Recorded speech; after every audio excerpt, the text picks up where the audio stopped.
So I love the original 28 Days Later, and this is finally the worthy sequel that we needed. I mean, okay, we don't need sequels, but if you're going to make a sequel, make something like this and not the garbage heap of 28 Weeks Later. This is something that keeps up the very interesting visual style of the original one, while not feeling like it's a retread of the original one in just about any aspect. It's an appropriate continuation. I love how, like the original, we have an interesting idea of how this is going to be shot, where this uses iPhones. You know, the original used some early, I think, like digital video cameras. This one, using iPhones, manages to capture some beautiful, beautiful shots that are still stuck in my mind. I'm like, wow, that's so impressive. As somebody who shoots everything with iPhone, and you can see this isn't the most elaborate shooting setup or anything like that, it really blew my mind. And I love movies like Tangerine, which are restricted to being shot on iPhone. But this just was probably the most beautiful film that's shot on iPhone. So that's impressive. And I also love the frantic editing style. Now, a lot of the same team returns where Danny Boyle is back to direct, which is crazy because it's the first Danny Boyle film in like 6 years. Also, Alex Garland wrote this film. And also, the cinematographer of the original film is back as well, which that cinematographer did crazy stuff like Dogville and Antichrist, which I love those too. But yeah, it's great visual design. I love the performances, which is something that the original film, we had a really weak child performance. This one, a lead character is a child. I thought they did a great job.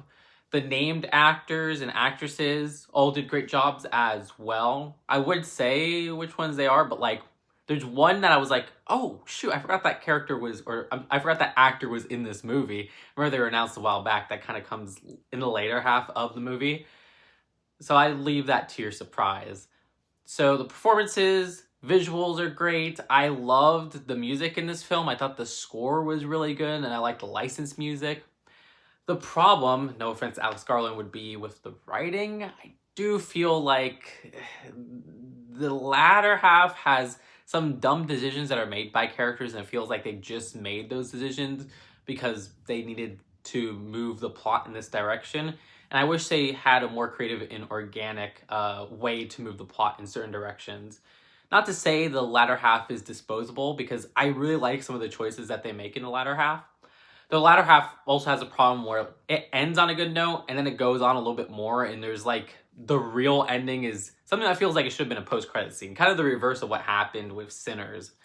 So that was kind of annoying as well. But overall, I like the story of the film, and I like how it does go to familiar places in the first half and the second half, but it explores them in new ways visually that it feels fresh every time it does. And it never lost me. It was a consistently engaging movie. And there are some emotional beats in here that I thought worked really well. The only other problem that sticks out in my mind is that there are some moments in the editing, which again, I love how this is shot and edited, that do result in some cheesy bits, and not in a way that I think was intentionally cheesy. I was like, okay, it was a little bit unintentionally funny here and there. There's moments there, but with such bold direction, I think that's something that I kind of expected. So yeah, I thought this was a great movie, a great legacy sequel, one of the best of the horror legacy sequels. I did like something like Evil Dead Rise. I think this is much better than Evil Dead Rise. So with all things considered, I'd give this a strong 7 out of 10. I really dug this, and I'm so glad that Danny Boyle returned to this sequel to one of my favorite movies, if I had to be honest. I do love 28 Days Later. So let me know what you think of this movie in the comments below. Am I being too easy on it? Or do you think that you're on the same level? Or do you like it even more than me? Subscribe here for more honest movie reviews, and I'll see you later. Peace out. Bye.